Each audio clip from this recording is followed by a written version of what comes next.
Сега ви връщам във входното антре. Ето, това е то. Като цяло, през камерата изглежда доста по-прилично. Но историята тук е, че доста дълго време вече сградата се завършва, че минаха всякакви проблеми, ток, вода, канали, всичко да кажем е решено и тя все още е без ток, за съжаление. Тук основният проблем и темата е всеки, който иска да инвестира в такъв имот, да е запознат с рисковете.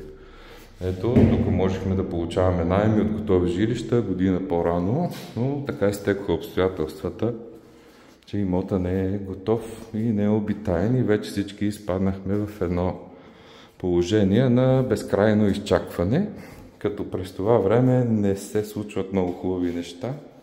Ето, това е поддръжката и от инвеститора и от майсторите, които обитават сградата. Няма никакъв контрол. Инвеститора смята, че е приключил неговата работа вероятно и така, като зает човек, най-вероятно се е фокусирал другаде.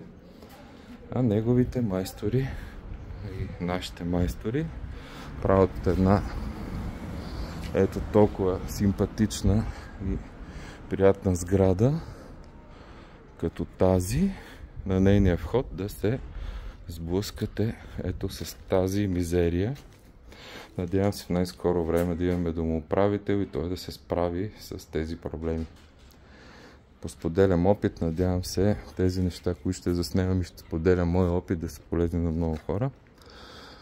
И ако някой реши да задълбочи знанията си в тази област преди да инвестира, е хубаво да се обърне към човек, който го е преживял, има опит и би му скъсил време и нерви в този процес.